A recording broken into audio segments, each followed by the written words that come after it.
Good afternoon and welcome back to those that are watching. Appreciate people tuning in. This is kind of an important day. It's sort of like for politicians, the days leading up to this and the days after, kind of like the opening of fishing season, which is also, I think, today. So we want to thank people for tuning in.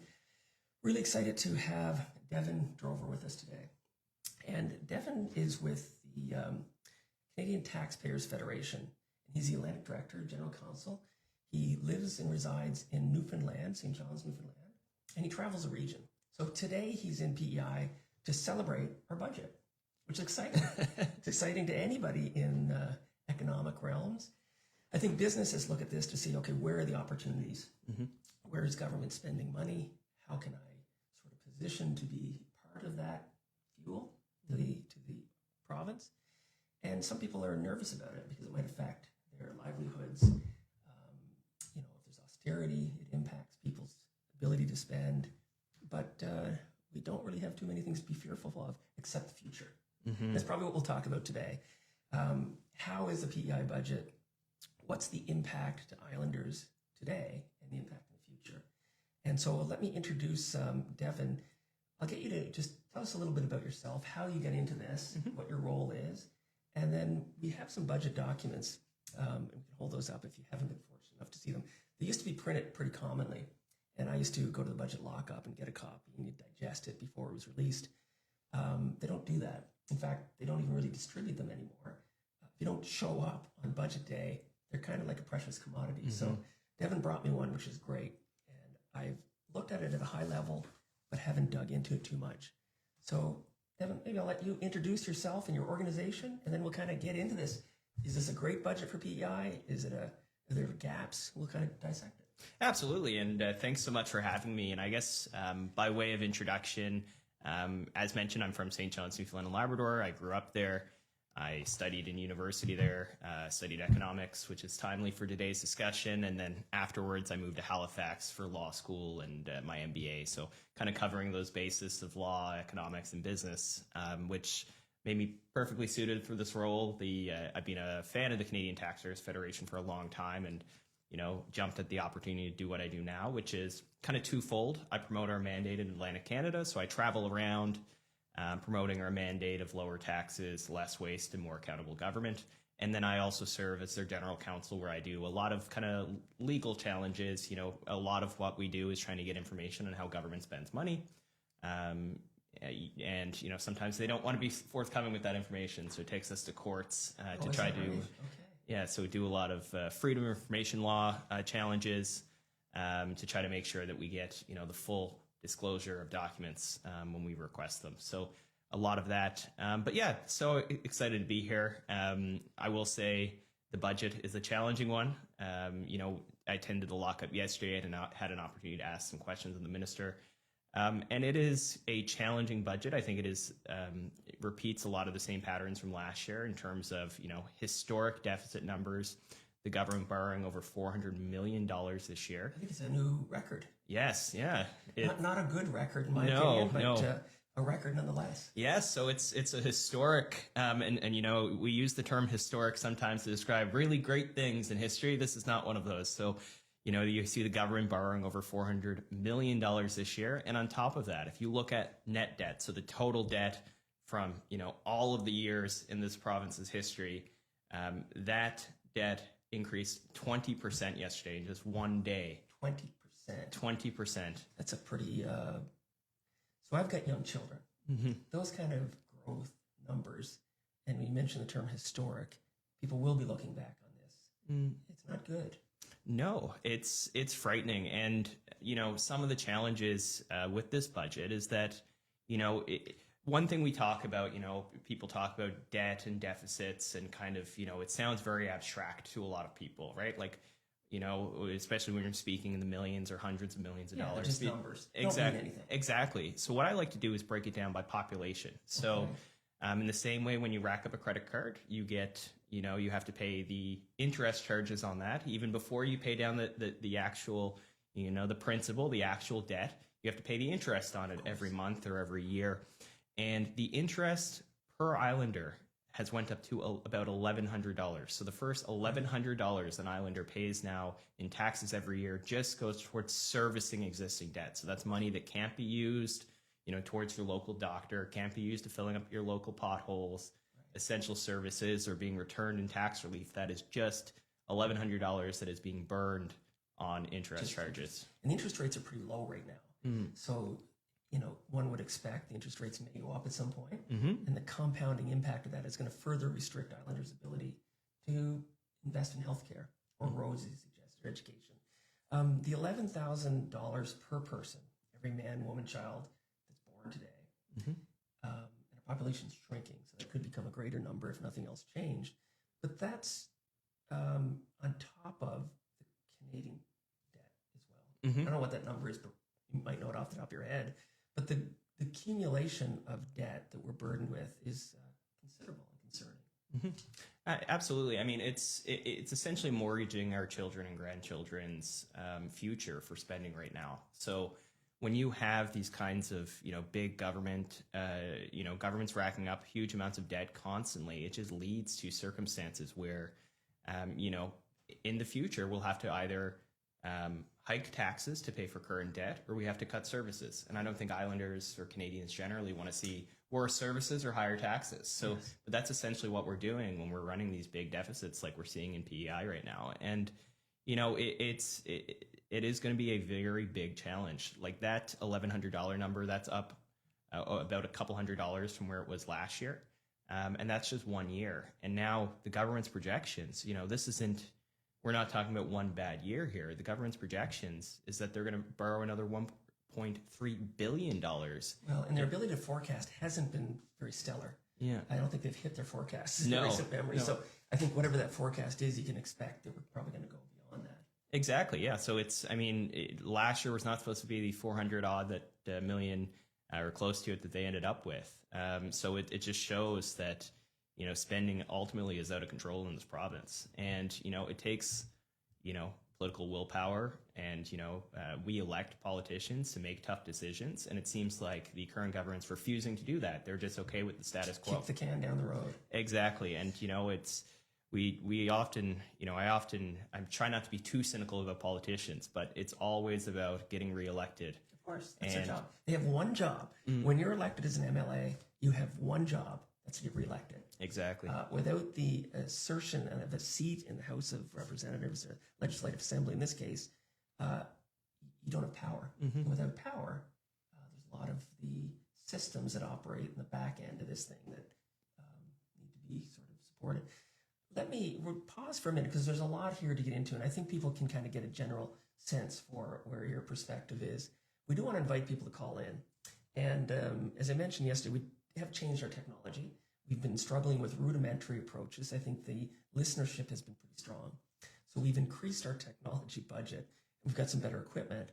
We're going to test that out. So hopefully our call-in section will work well.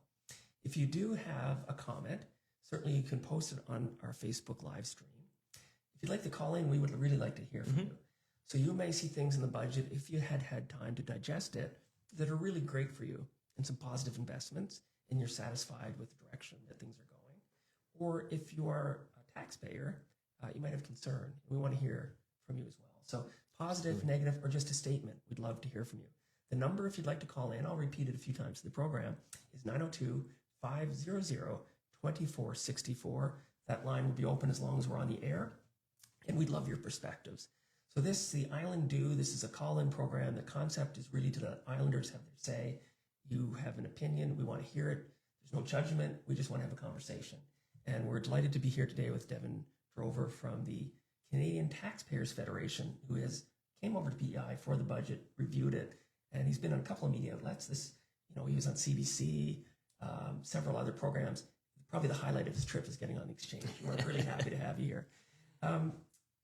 Devin, tell me a little bit about the Canadian Taxpayers Federation, how you're funded, if you've got funders, does it sort of jade your perspective on things, just so the listeners kind of have a better sense for your perspective. How big's the organization? How long have you been in existence? Just a little bit on... Yeah, absolutely. So the Canadian Taxpayers Federation started in 1990. Then it was a merger of two other kind of provincial taxpayer groups. So there was a sketch. Yeah, can I put you on the radio? Is that okay? So I think you're live. Now, I'm going to, maybe I'll just get you to speak. So Erwin's calling in with a comment. I think it's being broadcast through the Facebook Live. I'm not sure we can hear it. So we may have to put our headphones on. Do you want to just say something? Maybe introduce yourself if you wish to. You don't have to, Erwin. And then give us your comment.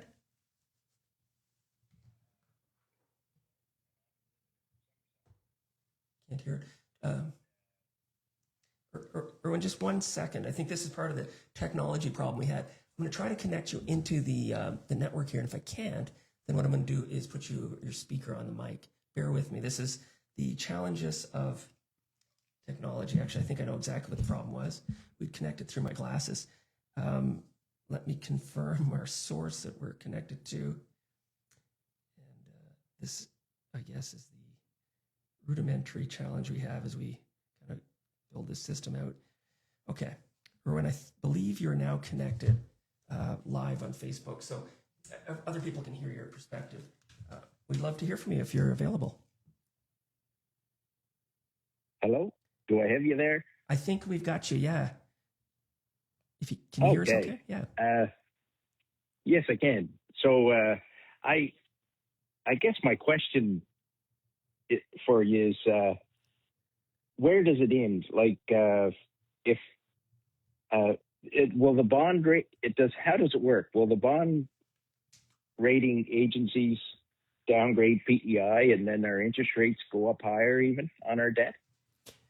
So, Erwin, that's a really great question. And it was one of the things that I wanted to discuss with Devin. It's important people understand that, and you're correct. In fact, we'll talk in a moment about what's happened in New Brunswick, because their bond rating agency was not pleased with the debt they were carrying. And they have subsequently, what they do is they increase the interest rate essentially. They lower the bond rating, the interest rate goes up, and then it costs more for the province to borrow money to service the things they need to do, including manage the debt. So maybe I'll turn that over to Devin if you want to comment. Yeah, and thanks so much for calling. And it is a great question. And I think, it's fundamentally what the problem is going to be if PEI continues on this pathway. So in New Brunswick, we saw a change in government there a couple of years ago. Susan Holt won a majority government. And at the time, she ran on a platform of balancing the budget throughout her mandate, the same that her predecessor, Progressive Conservative leader Blaine Higgs, was doing. Except when she took office, she kind of abandoned that promise and started essentially running these deficits. She started borrowing more and more money. And just 2 years into that term now, we've seen a credit downgrade. So that means the cost of carrying that debt, the interest cost itself has gone up. And as a result, now more and more of a New Brunswicker's tax dollars are going towards servicing debt. And that's really, I think, the fear here. And we've only seen two of these budgets where the deficit numbers were in the hundreds of millions, kind of historic level. But essentially, if they continue to kick this can down the road, we are going to see higher interest charges here. And that should concern every taxpayer. And so then they have to even make harder choices as to whether to raise our taxes or cut services, right? Absolutely. And that's fundamentally what it comes down to. Money does not grow on trees here. I think I know Islanders work hard for their money, and to see more and more of your tax dollars go towards either servicing government debt or not being returned to you in the form of tax cuts, for example, is strictly irresponsible. Yeah, absolutely. And I see this a lot. And I mentioned it earlier. These numbers seem very abstract to people, but when you think about if you got a bill from the government for $1,100 this year as your portion of provincial debt, I think you'd be very disheartened. So, I think it's always important that, taxpayers and our listeners today think about, every portion or every Islander's portion of that debt. And, it's our children and grandchildren and great grandchildren that are going to have to pay for this debt later. And it's disturbing, it's uncomfortable, and it's going to cause a lot of heartache in the long term. It's very similar to people if they have a mortgage at home and your mortgage rate goes up unexpectedly, how that affects your discretionary spending. And I think that's the consequence that we'll be kind of dealing with. But go ahead, you had something else to say. Sorry. I just wondered, has there ever been a province that has actually defaulted on its debt? Well, good question. So not in terms of a full default. I will say Newfoundland and Labrador, my home province, is getting pretty close at times. They've had to be bailed out by the federal government a couple of years ago just to make provincial payroll. So, we're seeing that. That $1,100 number I mentioned, it's quite high. Back in Newfoundland and Labrador, it's $2,200. So that's the most in the country. So, I think that's really looking to our neighbors or islanders, neighbors in Newfoundland and Labrador is an example of what not to do. And at least, Newfoundland and Labrador benefits from oil and gas revenue. It's probably going to be a good financial year from them based on the increased oil prices. But we don't have that luxury here. Exactly. So, it's, I think that's a huge concern. Any other comments? Right. Yeah. And so then, if the feds had to bail out a province, then the feds have to absorb that debt. Basically print more money. Yeah. And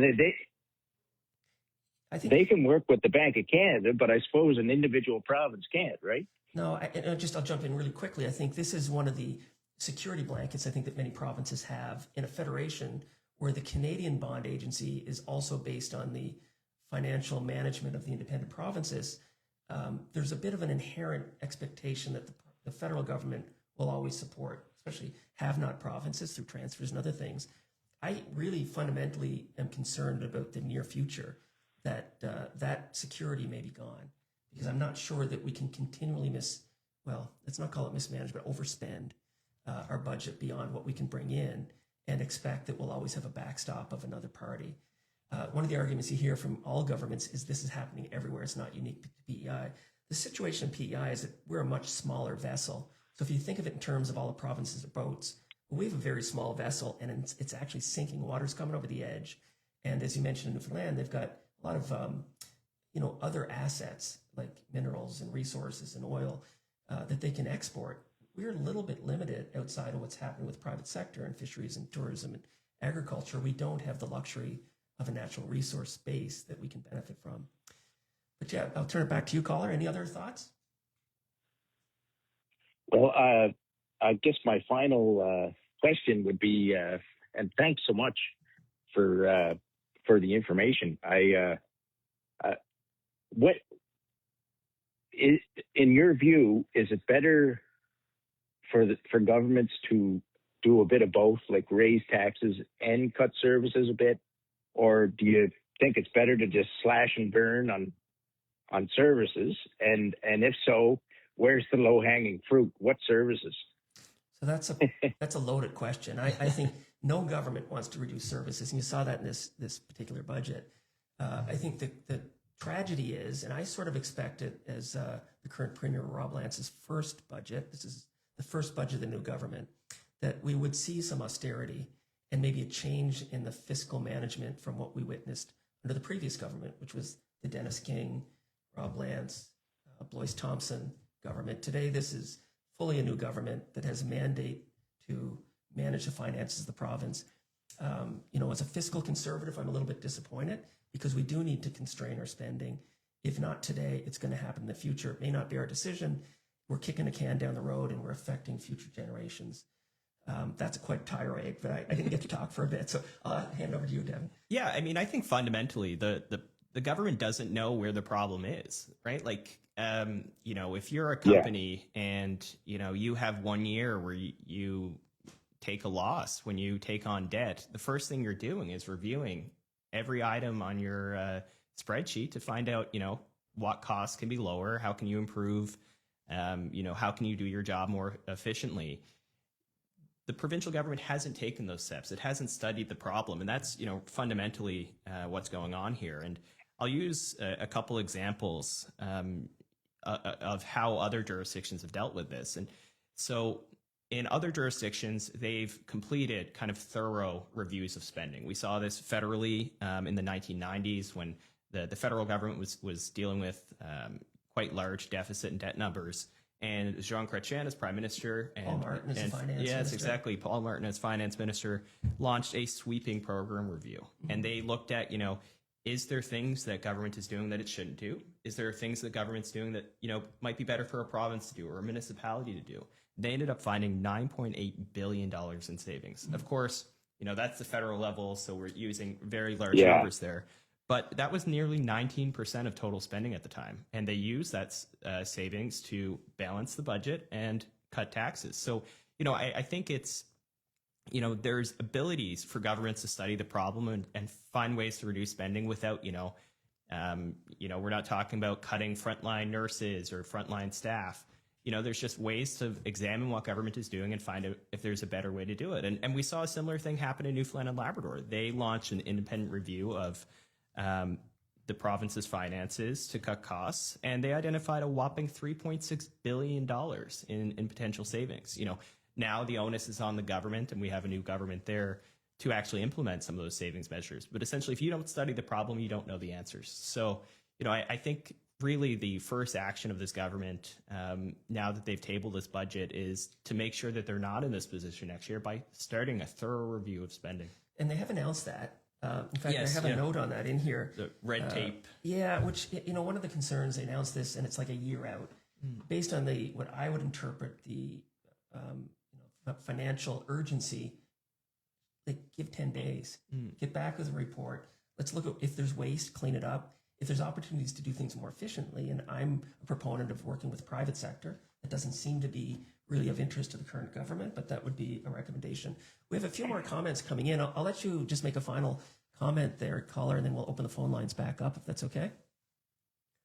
Erwin, I guess. Yeah. Oh, thanks so much for answering that stuff. But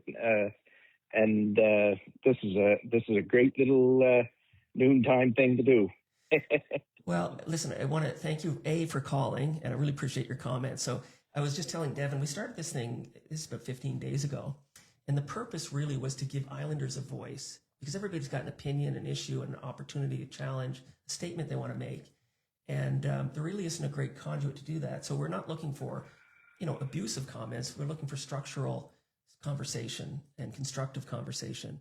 And we've gone through some growing pains. I think the technology is much better today, and we'll continue to improve it as long as people have an interest in this. There's no money in it. It's just a passion project that we're happy to support the community with. And really want to thank you for your comments, Erwin, taking the time to call in, and I hope you continue to listen. Yeah, thank you, gentlemen. Bye-bye. Thanks so much. That was great. And I really appreciate that call. I think there's a few notes coming in on Facebook. We'll check. But if anyone does have a comment, again, there's no right or wrong answer. This is a safe space to sort of make your comments known. We do have an expert who does look at these budgets across Canada, but certainly Atlantic Canada. And it's a great chance to ask perspective of somebody who's outside of our bubble, but certainly can provide some color to things. Again, the number I'll give you, and then I'll let you jump back in, Devin. If you want to reach us, it's 902-500-2464, and we'd encourage you to give us a call. Yeah, and I think one of the things I'd like to also mention as a potential opportunity for government to reduce waste here is looking at corporate welfare. So this is, the tax dollars that are being used to give into certain businesses, essentially government choosing projects that may be good in the private sector and giving tax dollars to certain projects while others don't see it. Mm-hmm. And that's about $244 million every year in business subsidies. And, it's... Thank you. We're just getting notified. There's some comments coming in on Facebook, and I actually am seeing them. Thank you so much. Yeah, and, I think economic research has been clear that kind of these corporate welfare programs don't actually, create jobs in the long term. We saw that with, I'm going to pronounce this wrong, I think, but BioVectra. Yeah, BioVectra. Yeah. So a linchpin of the bioscience community. But go ahead, Jude. Yeah, so they received $10 million in taxpayer subsidies in 2021. Most of that going towards labor benefits, and now they're cutting jobs here in Prince Edward Island. So, we have to be careful when government is handing out tax dollars to private businesses to make sure that, it's actually going to benefit the community long term, There's other ways that they can, incentivize businesses. You can lower the small business tax rate. I know we saw that last year. So there's other ways that government can support the business community rather than just, handing out tax dollars. So it's a pretty valid point, because just recently there have been layoffs in that particular industry. I think I'm not going to support or justify government investment, but to the credit of the company who just went through a divestiture, they're owned now by a much larger organization from Scandinavia, I believe. But the impact of a new owner probably evaluates everything and where they've got resources residing. The continuity of that investment probably hard to assure, but I think what we have done is created a nascent sector in bio community, and hopefully through those layoffs, as I've seen in other industries, there might spawn some economic opportunity where people can take their skills and maybe develop a new program. So I completely agree with your statement, trying to soften the blow for our industries locally. Absolutely. A couple of comments that came in here, and I'll just read it out. So, watched our finance minister last night on Compass. Wasn't very reassuring. Why not just tell the department we need 5% cuts across the board, not ask if they couldn't find some cost? We need decisions based on our not worrying about the stickiness around. Okay, so I think the comment is really, clearly this debt is a bit unmanageable, has been now. So when Dennis King came in, he inherited a balanced budget from the former government and benefited from 2 years of being able to balance it. But it's really been on a pretty unbelievable slope since then, almost a parabolic slope of overspending.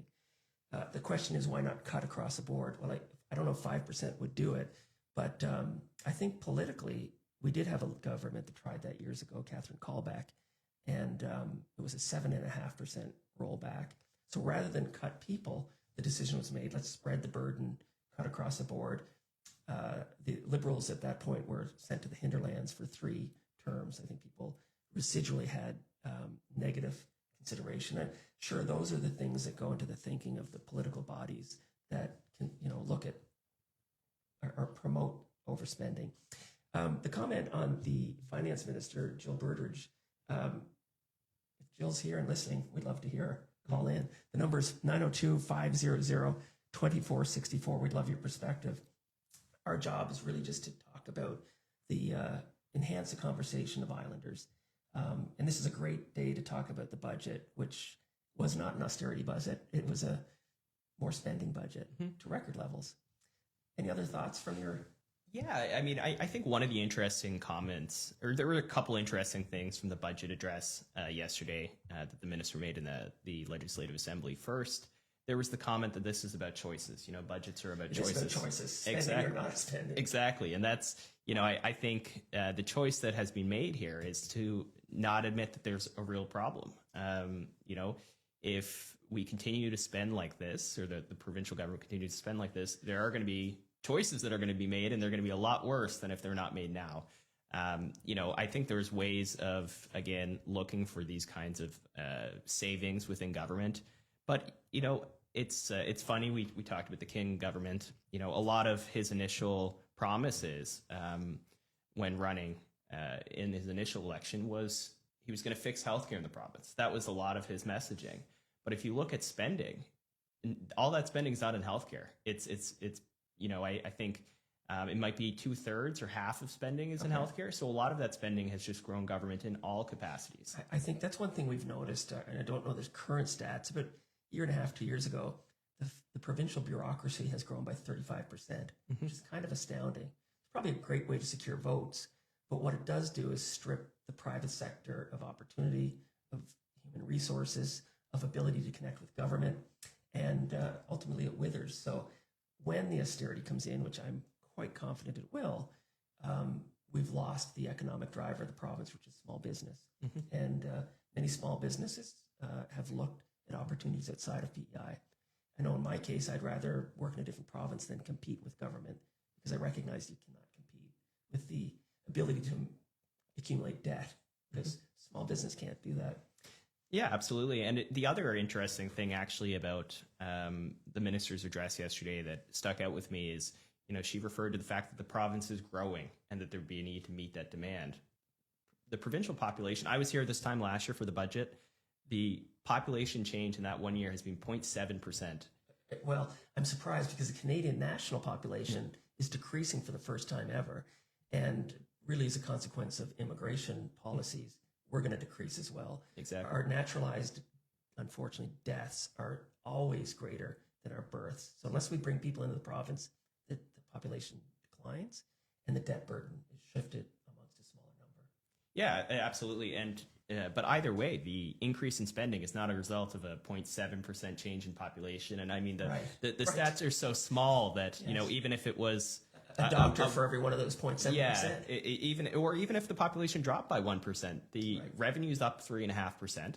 Okay. And as well, the spending's up 2% from last year. And that's 2% from the actuals of last year, not what they said last year in the budget, which was... Right, it went up because they didn't hit their forecasted number that they released. They've been having trouble with forecasting. I'm not sure why that is, but... Exactly. What are you seeing in other provinces? So is PEI just an island in its own, or are other provinces having the same challenge? How are they addressing it? I know New Brunswick, they've got a problem. In fact, they're going to charge us tolls when we kind of cross the border to New Brunswick. So they've got big fiscal problems, and the bond rating agencies, as we talked about earlier, have deemed them less solvent, dropped their rating, and now their cost of borrowing has gone up. Yeah, I think New Brunswick is kind of the biggest example of, you know, they had a lot of momentum there for a while under the Higgs government and actually paying back government debt. And it was good to see the debt number go in the opposite direction for a change. Sure. And now Holt has essentially already reversed a lot of this progress made. You know, debt takes a long time to pay back, but it's really easy to rack it up. And I mean, that's true. You know, it's quite hard to pay off your credit card bill, but it's really easy sometimes to go and book a trip to Vegas with your credit card. You know, you're adding things in the wrong direction. You're gonna have to pay for it sometime. Exactly. Or it's gonna be 20% interest or something. So exactly. Yeah, you know, a household can't live beyond its means. We had, if you want to check out the Exchange podcast, which is on theislanddo.com, we had really good conversations with both Matt McFarlane, the leader of the Green Party, as well as Robert Mitchell. And that particular podcast is out today. Robert Mitchell's the leader of the opposition, the Liberal Party. Both had concern about the debt. Both had talked about the issuance of special warrants, which is unusually high for this province. They talked about the accumulation of cost and how it's going to affect future generations. In particular, in Robert Mitchell's case, he was concerned for his children and now his grandchildren. I'm sure the opposition are trying to figure out how to respond to this today. Maybe they have already. What do you expect that the voice of opposition will be most concerned about? Well, again, I try to not be cynical, but I suspect there'll be a lot of comments focused on how bad the situation is and not a lot of comments on how to easily fix it. And, you know, I think we've seen that, again, to use the Susan Holt example. Easy to criticize, hard to come up with solutions. Exactly. And Susan Holt in New Brunswick ran on a platform of balancing the budget in every year of her mandate, and she's 2 years into her mandate, and she hasn't done that, and now has no plan to. So, and why would she? Yeah, well, there's clearly no reason to. And you mentioned at the start of this that people don't really understand debt and deficit. And the numbers are so large. People are trying to put food in their tables. They want to put gas in their tanks. The complexity of these large numbers is really not probably a priority to people. How do you get people thinking in terms of what this is going to do to their children, if not to them today?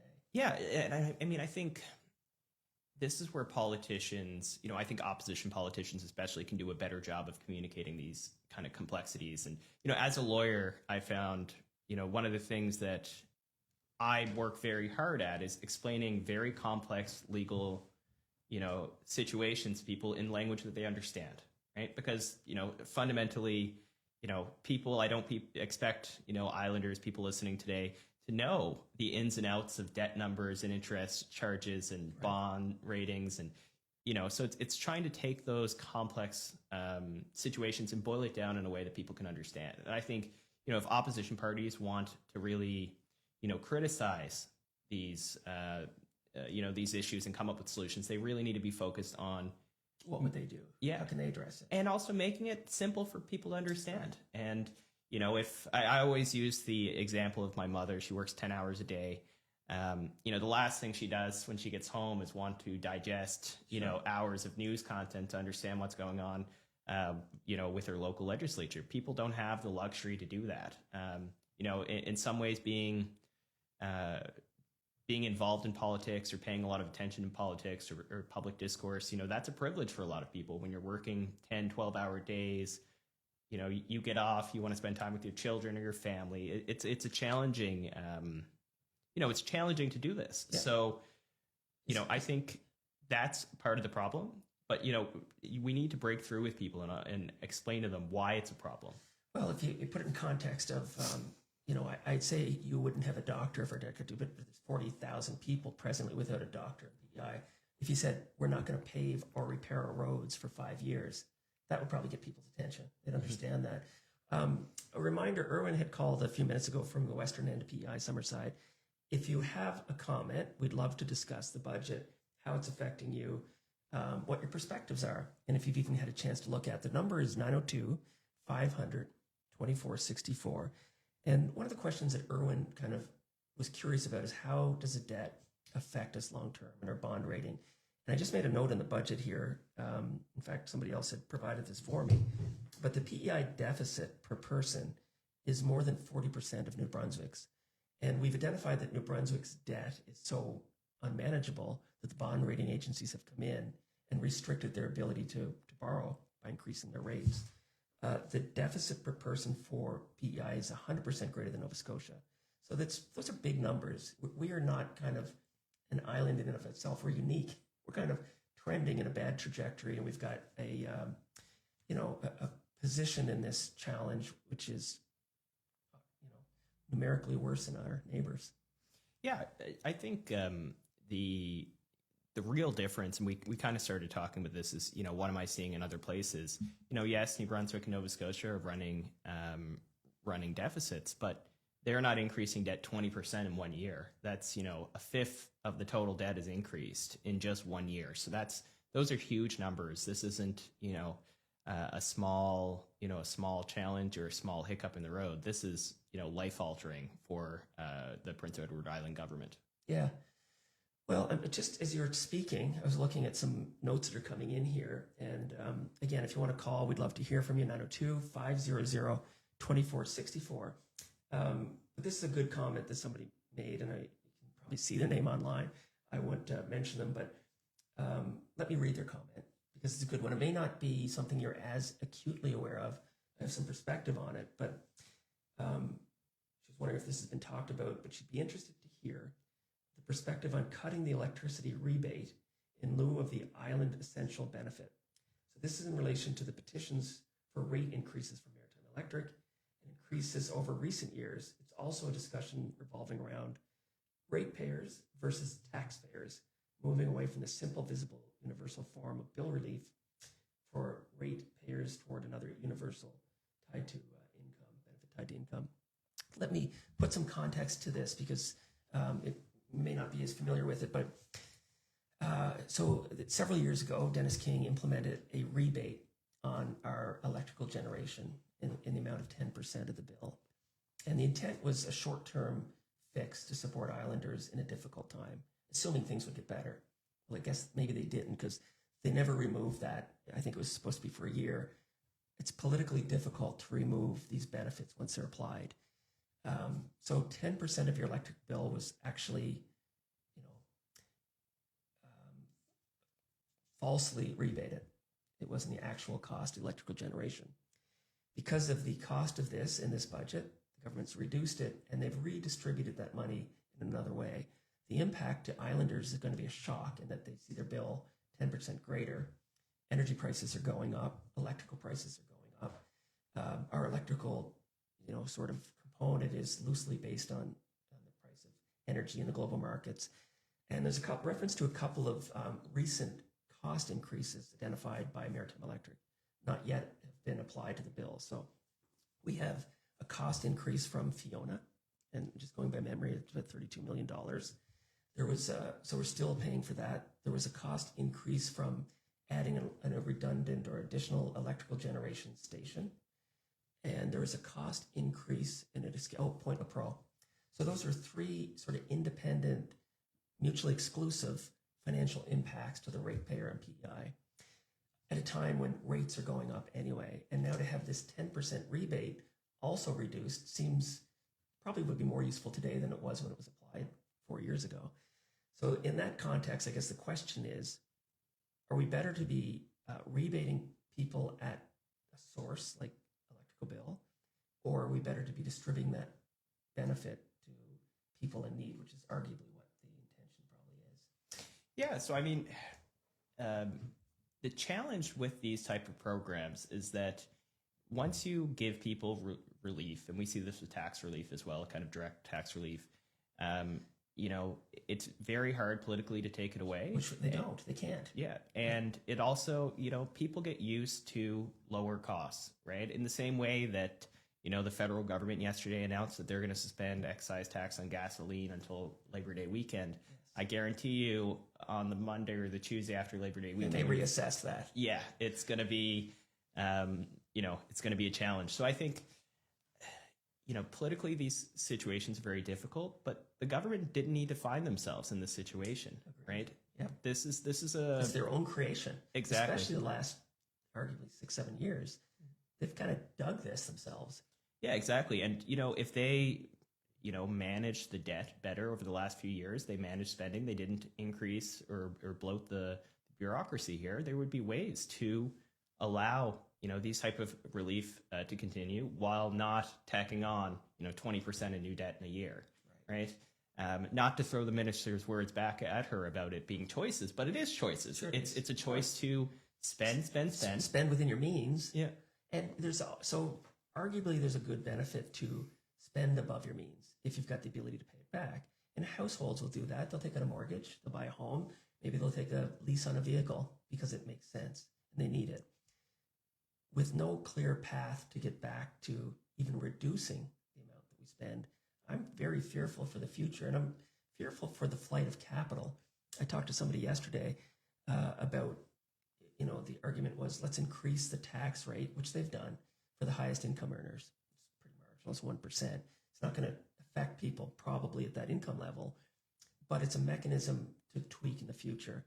And I am pretty sure that that will continue to be a constituent that's going to get hit harder in the future. This is just the opening. And the problem with taxing either business or higher marginal income tax earners is that they are flexible and capital can move. And I can assure the government, if you're listening and you weren't sure, capital will absolutely flow to the easiest path. And if the tax rate is higher in PEI, which it is today corporately, it is personally, they'll seek other locations. So that's a great risk. You can tax them to a point, but eventually they will seek other locations.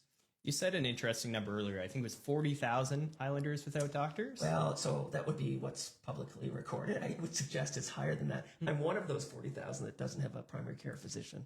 And do you know what's going to make it very hard to recruit a physician to come here and work here? It is taxing them more and more and more. When they could go to another jurisdiction, they could go south of the border and get paid a lot more and get taxed a lot less. So, you know, we can't solve, you know, we can't tax ourselves out of this situation. It's not a taxation problem. You know, revenue has went up more than spending this year. It is a structural problem that they've created. And, you know, we're not going to, you know, the PEI government's not going to recruit all these physicians if they keep heavily taxing them. And, you know, it isn't a large amount of the population that got impacted by this new tax bracket, this higher tax bracket. I think it was about 1,200 individuals. Is that what it is? Okay. It's the first question I asked the minister yesterday. And the second question was, how much revenue is it going to bring in? $4.4 million. That's not going to make a bit of difference. That's just going to maybe perturb a few people. To your point on taxing, so just so people understand, if you haven't looked at it, anybody earning above 200,000 is applied a new tax bracket. This wasn't here before, so it's an additional 1%. And you know the income they're going to get on 1% is negligible. It's probably not worth the paperwork to put in the budget. My fear is that that's not going to stay at 1% very rapidly, especially with a left of center leaning government like the current one. They're going to just ratchet that up. So if you're in that bracket, and it's not just physicians you might be recruiting. You mentioned the bioscience community. There's many people in that sector that's a great contributor to PEI that would be in that tax bracket. The ability to recruit and retain people when a rational actor has options. In the bioscience community, in the medical services community, you are portable. and you can go anywhere very quickly because there's so much demand. So I think these challenges that we get ourselves in from overspending have long-term consequences, not least of which is the interest that we're paying on our debt. Absolutely, and it is very concerning that the people ultimately that could be left holding the bag for this debt right now is not those high income earners who are It's our mobile and grandkids. exactly, or it's the people that have jobs that are tied to specific industries in PI that are not mobile Or are marginally affected and can't move and Exactly. are going to have their services reduced, which is the biggest impact. They're already in a vulnerable sort of situation. They have less flexibility to get the services that they need because we don't have the finances to support it. Absolutely. Big problems. Let's open up that phone line again. We are seeing some comments come in, which is great. We appreciate people who are connecting. The phone line again, the number is 902-500-2464. That phone line stays open for the duration of this broadcast. And again, the whole purpose, just like Erwin who called in earlier, is to allow Islanders to have their say, have a comment, get some feedback, in this case from Devin, who's an expert and has really digested the provincial budget. I haven't so much. I've made a few notes, but we haven't even gotten to those. So if you have a comment on the provincial budget or a question or something you're not clear on or how it might affect you as a taxpayer or as an Islander, it's a great opportunity to call in. We'd love to hear from you. It's been a great conversation so far, and we're kind of getting into the 12:49, so we're about 50 minutes into this. We'll run it maybe a little bit longer if there's questions, and if there's not, we will release people at the end of the hour.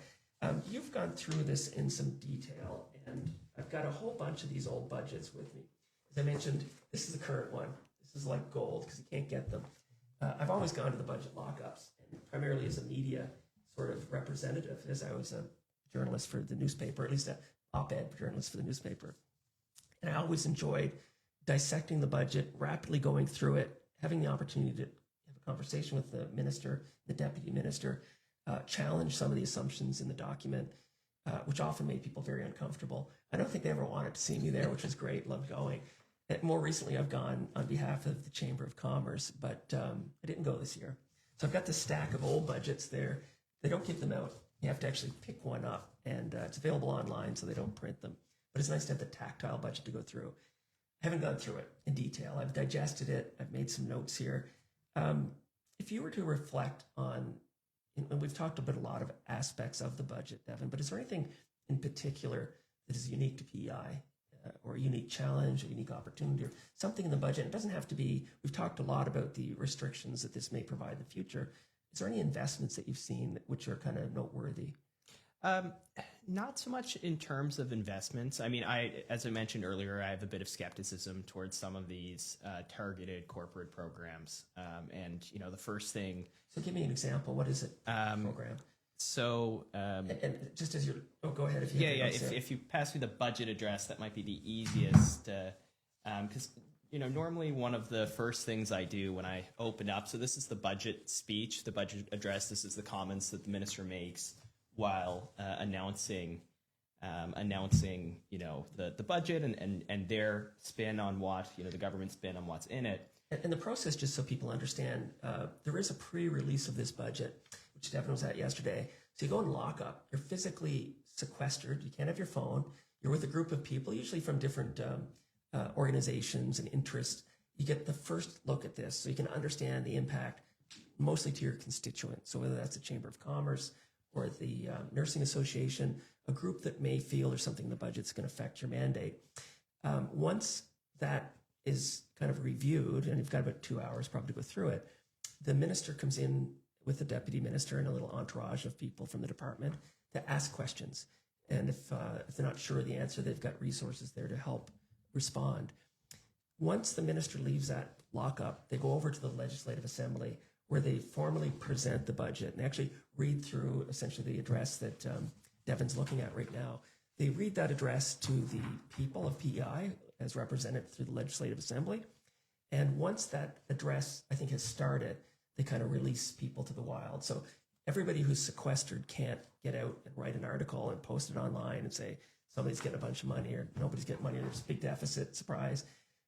That's all kind of kept embargoed until the minister actually addresses the people of the province through the Legislative Assembly. So I think I filled enough airtime for you to find what you're looking for. Yeah, well, actually, I found a couple things I think I'd like to discuss. So, for example, these kind of announcements, they always announce things like, you know, they're supporting exporters with $2.3 million in trade and market development initiatives. It may be That's good. kind of vague. Yeah, exactly. Well, Maybe these good. are all so vague, it's hard to Well, understand. exactly, but it may be good. It may be vague. So the first thing I do after budget lockup is I start submitting freedom of information requests to figure out What is that? Who's getting it? Is there a special group? And how much was it? That was just 2.3 million. So really nothing. Exactly. It's not even a drop in this budget. But when you have so many of these that, you know, 7.5 million for community-led projects, what are those projects? Right. I'm not saying that they don't have value. I'm sure they do. Exactly, but you Where know, is you it need going? to see the specifics. So are other provinces more specific, or is it all general sort of hyperbole that they kind of? I mean, it depends. Sometimes it could be very specific. I think a lot of the times it depends on if they're trying to hide something. Normally, government will be very forthcoming about things that they think are great. It's, you know, I remember the Nova Scotia budget has some commitments to racial justice or climate racism initiatives, and they've been very vague on that throughout the entire development of kind of the committee studying these issues of environmental racism.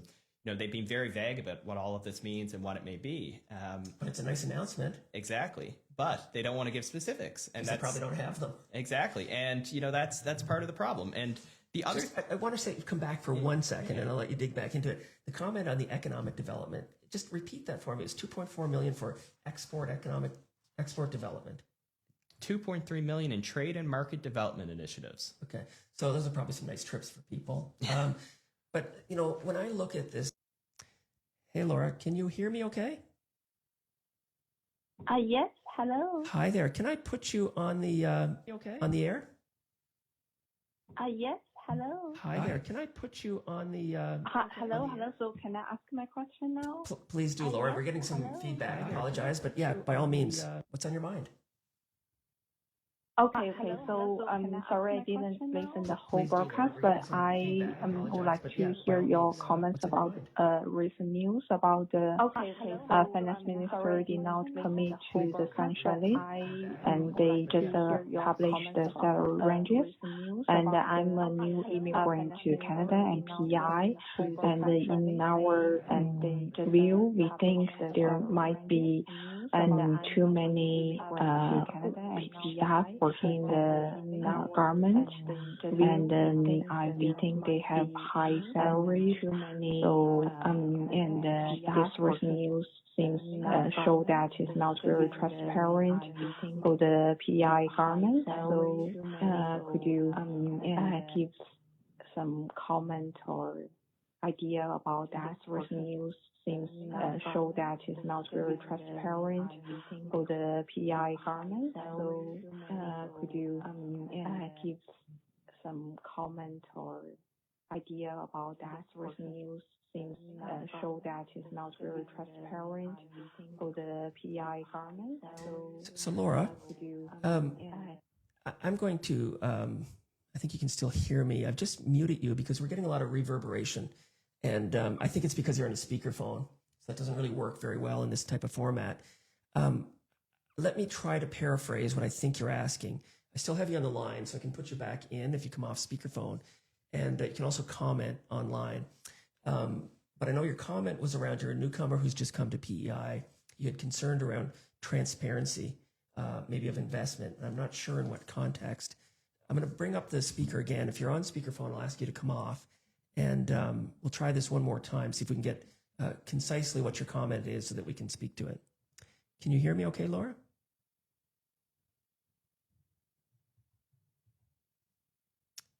Hi, are you still with me, Laura? So I think we may have lost Laura, but she was a newcomer, and I think anybody, whether you're a Canadian who's been in PEI as a permanent resident or as a citizen for a long time, or a newcomer who's just landed, there's lots of things to be concerned about in the functioning of government, from accessing healthcare, which I suspect Laura might be in the same boat I am, on a waiting list trying to get in. Laura, we might ask you, it was a good question. we just couldn't catch it all. I don't know if you caught more than I did, Devin, but it was really around some transparency for newcomers and is PEI welcoming. That may be more of an immigration type of a question, which we're happy to address. We may defer it to budget-related comments for today. And a reminder for Laura, or anybody who'd like to call in, the number is 902-500-2464. I think probably sounded the same to the listeners as to us. We had some feedback, and I think that was because we were on a speaker. And I apologize, Laura, that didn't work out, but by all means, call us back or send us a note.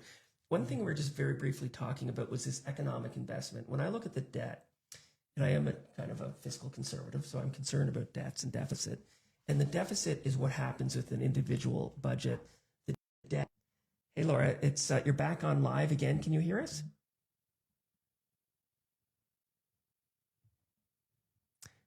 Hi, Laura. We're going to try this one more time. Can you hear us? Perfect. I think you sound much better. Okay. Thank you. So my question is mainly related to a recent news that PEI Finance Minister now committed to Sunshine List. So Sunshine List is, I understand, is the government need to public the list of names and high-earning civil servants.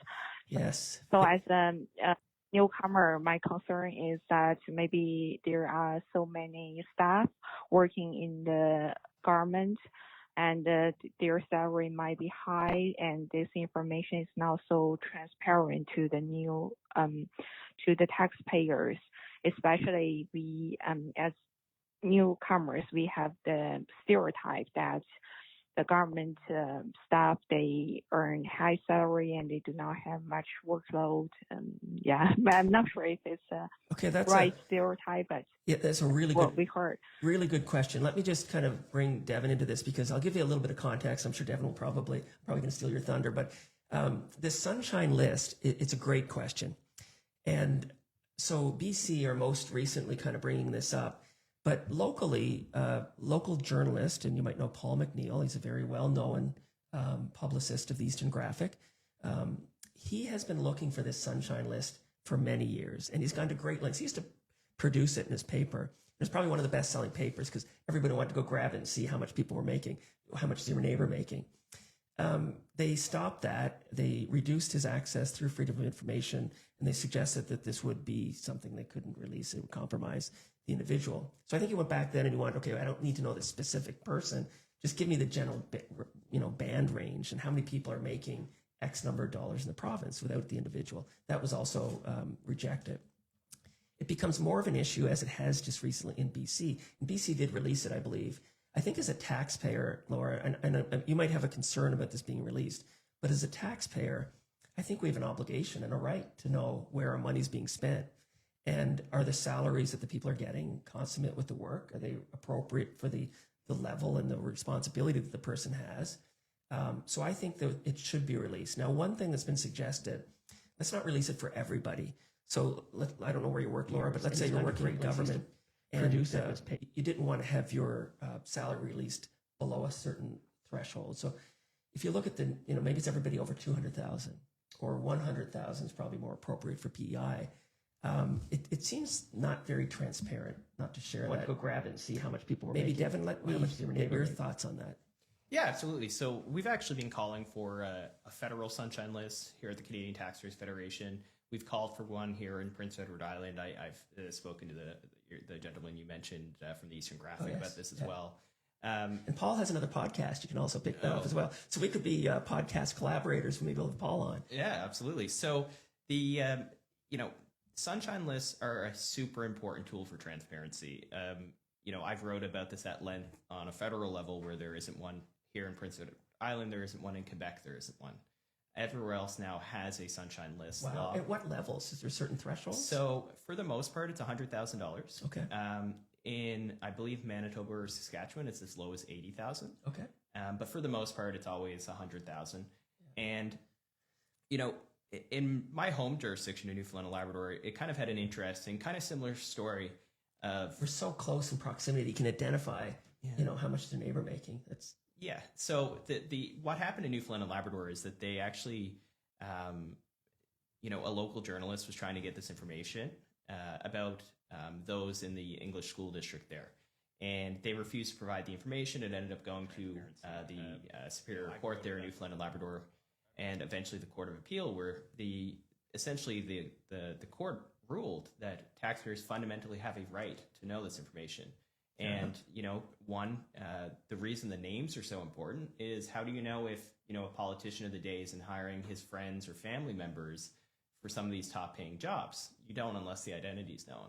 Yeah. And, so courts have ruled in the past on this, and we actually saw kind of the impact of a sunshine list in Newfoundland and Labrador, because after, this court case, after it was brought in, we saw then people noticed that Nalcor, which was a provincial energy company, or a Crown Corporation, they were earning a lot more than comparable government employees. Interesting. And it caused an audit. And the audit found that they were spending, money because they didn't have the spending controls of a normal government operation. They were spending on golf fees. They were having, wow. They were That's having taxpayer money. Exactly. So they were having luxurious parties on the taxpayer dime, and it eventually caused the entire thing to fold. They got rid of Nalcor, they folded it into a different Crown Corporation with tighter financial controls, and that's all because of the power of transparency fueled by the Sunshine List. So, well, that's interesting. I'd love to look at some of these Crown Corps, and I think at PEI we've got about 80 or more Crown Corps, including Health PEI. That would be a Crown Corp. I'd love to look at the wages. Laura, I'm going to pull you back in. We were getting reverberation. Golf fees. They were having. Did you have anything else you wanted to add? Taxpayer money. Exactly. So they were having luxurious parties. I may have to pull you down because I think you're probably watching the broadcast and there's some latency. So we're getting feedback. We can't actually hear you. But I hope that answered your question. I know it's something that's top of mind for Devin. And I really appreciate you calling. If you did have another question, please call back. We are still getting feedback because I think you're running the Facebook Live program in the background. But thank you so much, Laura, for your comments. We're a little bit over. I don't know if you've got time to stay or if we should cut it off and stay for a few more minutes because we still have a few people watching. And what we find is these broadcasts, because people are busy in the days, get a lot more traction outside of the 1 hour that we produce them. And I really appreciate the people who've called in. The comments have been constructive. The number again, 902-500-2464. And I'm going to come back to this comment that I started. And please call and interrupt me. If you don't want to hear me call, interrupt me. We talked about the concerning situation where government are spending money, creating debt, but not really having a plan to get out of it. And I think that's my concern when I asked about this $2.4 million for travel budget of export development or whatever it was. If we're going to get out of this mess, we've got to invest in sectors and people, in opportunity that can help create economic opportunity. And I stopped on that because I didn't, and I'll defer back to you, Devin. I hope that there's, $20 million invested in economic growth strategies. I don't know if there is or not. I don't know if you have a comment, but the line item at 2.5 million is really insignificant. I'm surprised it even published it. It's such a nothing number in the context of the gross budget of 3.6 billion. How are we going to get ourselves out of this mess unless we economically create the environment to get ourselves out? Is there anything else in there that kind of gave you confidence that there's vision to help invest our way out, not spend our way into further debt? So unfortunately, I don't have a lot of confidence based on the budget. I will say that, we're seeing a lot of announcements within the budget, but it's not anything that gives me, hope that we're going to see a thriving private sector out of this. And it's interesting. One of the numbers that they brag about in this budget, since the beginning of 2019, our province has seen private sector employment grow by more than 27%. That's excellent. With reduction in immigration, I wonder if that growth is going to be. And on top of that, that's a great number. But since 2019, they've not. That's since this problem has started during that period. So they can't grow themselves. They haven't grown themselves out of this problem. The problem of debt has just gotten worse, right? Notwithstanding the growth in the private sector. So I think that's a comment I take away is that Newfoundland, rightly or wrongly, they are blessed with some natural resources, not which is oil, which is now trading at $100 a barrel as opposed to the probably $40 that it takes to get it out of the ground in Newfoundland. Great profit margins. There's a great opportunity for them to reduce the debt and the deficits financing that they've endured. I just don't see us having that unless we invest in our primary resource, which is human capital, to create opportunity and economic, drivers. I just don't know how we get out. 2.4 million is not going to create the economic environment for us to reduce this debt.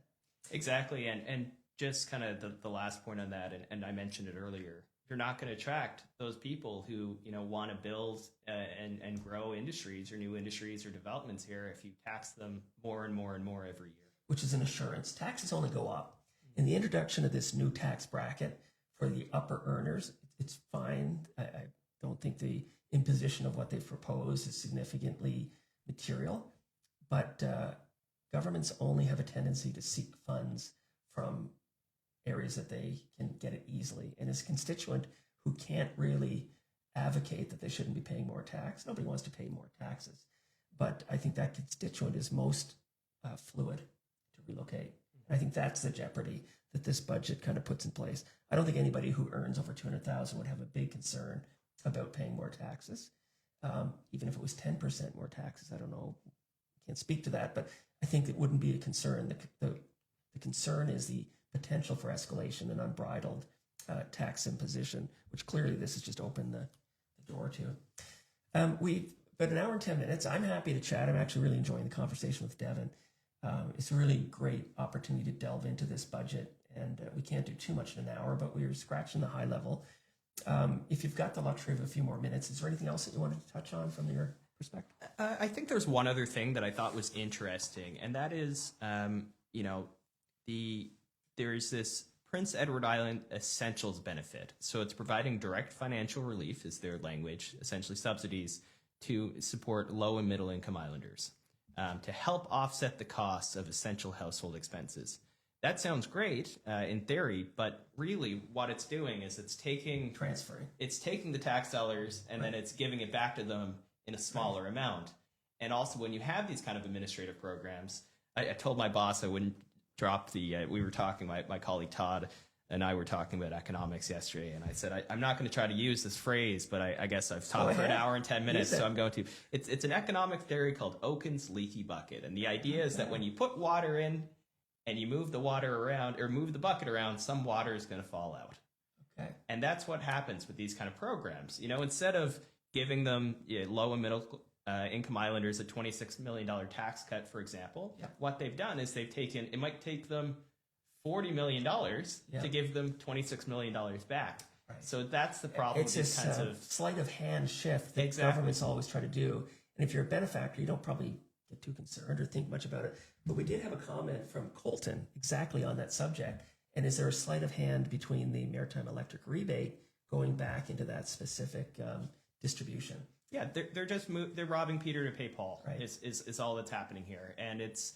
I think there's better ways, as an organization, we tend to support just broader based tax cuts.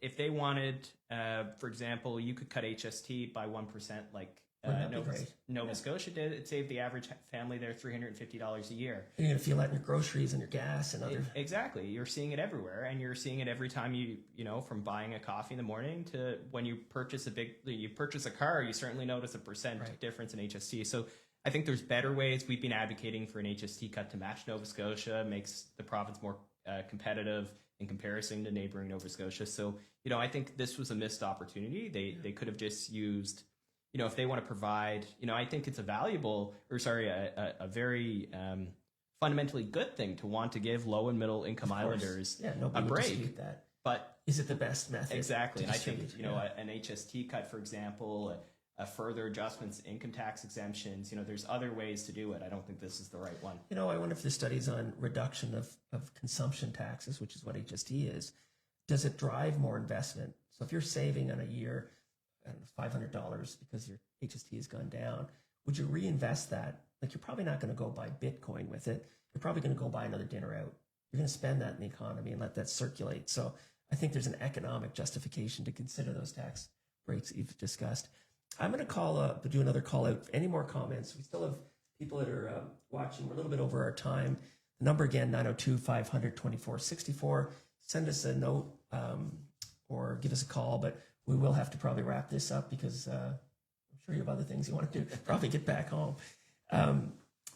let me see. One of the other things that I just want to touch on, maybe briefly, as I looked at this budget, and you've had some chance to go through it, but here's a comment. If the interest costs are projected to rise from about 170.8 million to 268.1 million over the context of this plan, what services or tax room are islanders giving up to service this debt? So really what we're seeing is a large increase in our interest costs. Any sense for where that's going to affect islanders? I'm sure that wasn't discussed unless someone asked the minister directly. No, I mean, I think it's, they've refused to answer, that fundamental question is that, when the rubber hits the road here, where are they going to cut from or who are they going to tax? And I think you're probably right that they're going to try to increase that top tax bracket. Taxes only go up. Yeah. The fact they've introduced another one that they can increase to a quiet constituent, for sure it's going up. 1,200 people.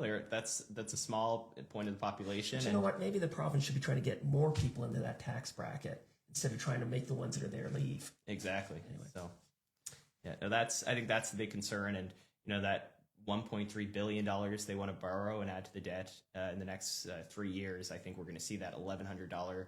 For those who weren't watching, I mentioned at the start of the broadcast, every islander is going to pay $1,100 just in servicing government debt this year.